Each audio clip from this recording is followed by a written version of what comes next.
Halo semuanya, balik lagi di Kedik Books bersama aku Ica.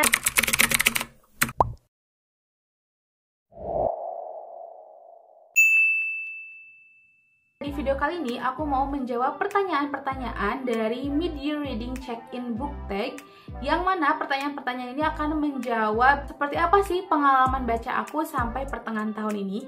Dan untuk pertanyaannya ini aku lihat dari videonya Kak Aya, tapi untuk video originalnya dan juga pertanyaan originalnya itu dibuat oleh Just the Reader. Oke, langsung aja kita masuk ke pertanyaan yang pertama. Pertanyaan yang pertama adalah, what's the best book you've read so far this year? Dan jawabannya adalah, oke, aku akan ambil dulu bukunya sebentar. Tara, jawabannya adalah Aroma Karsa dan juga Perkumpulan Anak Luar Nikah. Intinya aku suka banget sama buku ini dari segi cerita, cover, terus juga semua-muanya menurut aku itu udah lengkap. Udah membuat aku puas gitu ya. Dan meskipun itu 700 halaman, aku bisa baca ini dalam waktu yang cukup cepat dari yang aku perkirakan di awal. Ini semuanya paket lengkap, ada romansnya, ada misterinya, ada fantasinya, dan juga ada unsur-unsur fiksi sejarahnya juga sih. Selanjutnya ada Perkumpulan Anak Luar Nikah. Nah,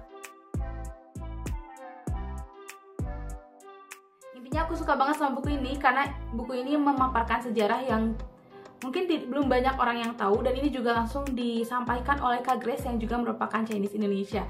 Nah, untuk lebih lengkapnya teman-teman bisa tonton July Wrap Up aku juga, karena situ aku sudah memaparkan lebih lengkap tentang Perkumpulan Anak Luar Nikah. Dan ini juga buku yang menurut aku super duper lengkap ya. Ada romansnya, ada slice of life-nya, terus juga ada fiksi sejarahnya, dan masih banyak lagi nilai-nilai yang bisa diambil dari Perkumpulan Anak Luar Nikah.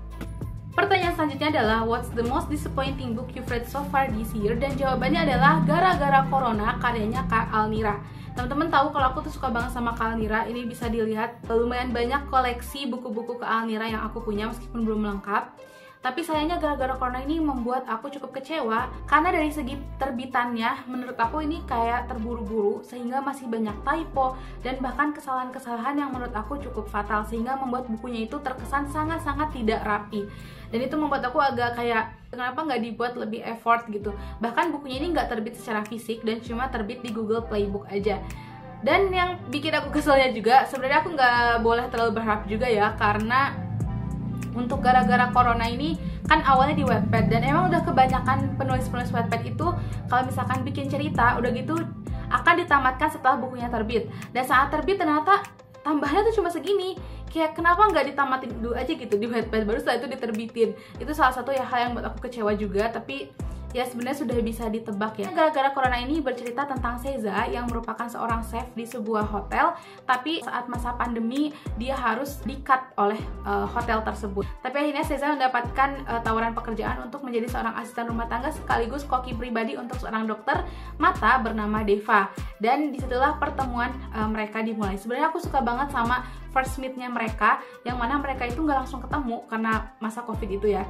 Jadi mereka tuh ketemunya lewat sticky notes, sampai akhirnya mereka mulai nyaman satu sama lain, berganti ke WhatsApp, dan akhirnya berani untuk ketemu satu sama lain. Selain romansnya mereka juga di sini ditulis mengenai berita-berita yang terjadi di saat masa pandemi. Meskipun saat sekarang kalau kita baca buku ini, di buku itu tuh masa pandemi belum usai. Jadi masih banyak hal-hal yang menggantung, kayak contohnya vaksin yang masih belum tahu di buku itu. Sedangkan kita udah tahu ya kalau vaksin sampai saat ini udah 3 kali gitu, dan seterusnya.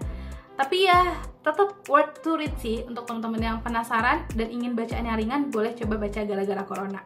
Pertanyaan selanjutnya adalah, what's the best book recommendation you've received this year?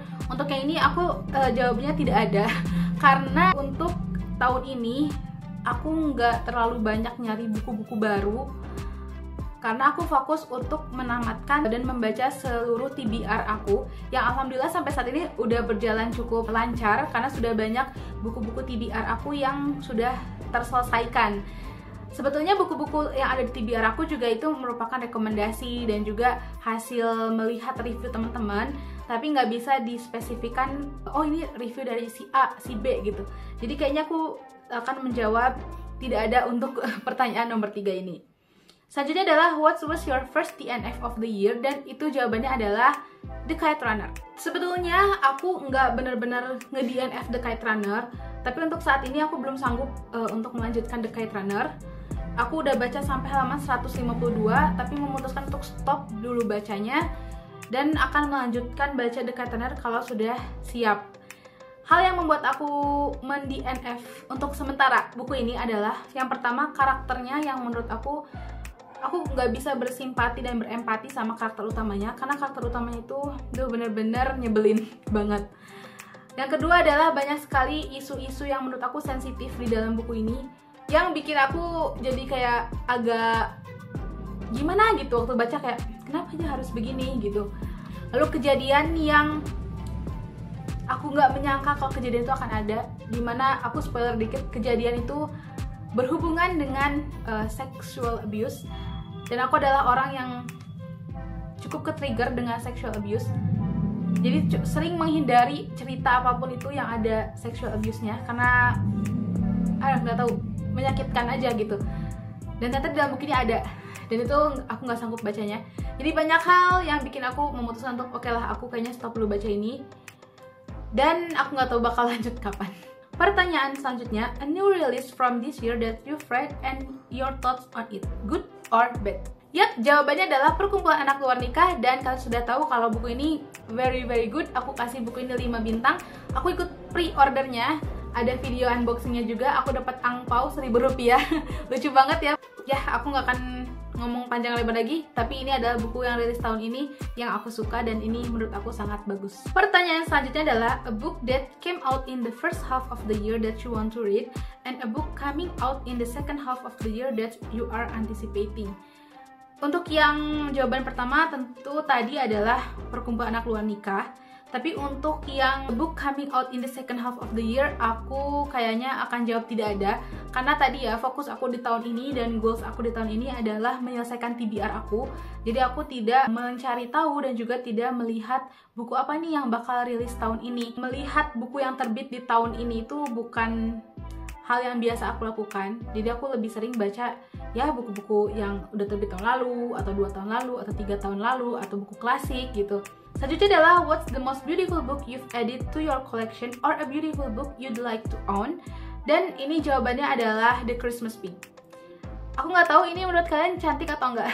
Ini belum aku tambahin ke koleksi aku ya. Ini adalah buku yang menurut aku cantik dan pengen aku masukkan ke library aku. Belum jadi library ya, ke koleksi aku, yaitu The Christmas Pig. Karena aku suka banget dengan narasi dalam bahasa Inggrisnya, yang menurut aku itu easy to read. Terus juga aku suka dengan ilustrasinya, meskipun versi Gramedia juga setahu aku tetap ada ilustrasinya, tapi aku tetap pengen beli yang versi Inggris, dan aku pengen beli yang versi hardcover, tapi sayang harganya itu mahal banget. Dan untuk kaum mendang-mending kayak aku gini, mending aku beli yang baru-baru aja dulu gitu ya, jangan beli yang udah aku baca. Tapi ini adalah buku yang paling pengen banget aku masukin ke koleksi aku. Oke, pertanyaan selanjutnya, what genre have you read the most from this year? Dan kalau dilihat dari Bookmori, karena aku mencatat reading progress aku di Bookmori, itu adalah romance tentunya, seperti yang sudah mungkin teman-teman perkirakan. Tapi sebetulnya kalau dibandingkan dengan tahun lalu, aku merasa bacaanku yang tergolong non-romance itu di tahun ini jauh lebih banyak. Oke, next question. Do you feel your reading tastes have changed or shifted at all these years? A new genre you love, a new favorite trope, or a new favorite theme? Dan jawabannya tidak. Sejauh ini genre-genre yang aku baca itu tidak bergeser sama sekali. Tapi yang paling aku notice adalah aku pengen memperbanyak buku-buku dari penulis Indonesia. Seingatku di tahun lalu dan juga tahun ini masih lebih banyak buku-buku terjemahan yang aku baca dibandingkan buku-buku yang ditulis oleh penulis Indonesia. Berhubung tahun ini aku punya 2 buku yang berratingkan 5 bintang, itu dua-duanya dari penulis Indonesia, aku pengen banget lebih banyak baca buku penulis Indonesia dibandingkan buku-buku terjemahan atau dari penulis luar. Pertanyaan selanjutnya adalah, if you set any bookish goal for yourself this year, how are they going? Aku itu bikin 50 buku dan aku sudah melampaui setengahnya. Seingatku aku udah lebih dari 25. Tapi aku lupa, pokoknya aku akan taruh di sini. Goals yang menurut aku sangat berjalan dengan baik itu adalah menamatkan TBR yang ada di rak aku. Itu sedang berjalan sangat baik. Aku bersyukur banget. Mudah-mudahan meskipun tahun ini nggak semua TBR aku selesai, tapi setengah lebihnya atau 3/4-nya itu bisa selesai. Selanjutnya adalah what book format have you been gravitating towards this year, dan jawabannya adalah paperback.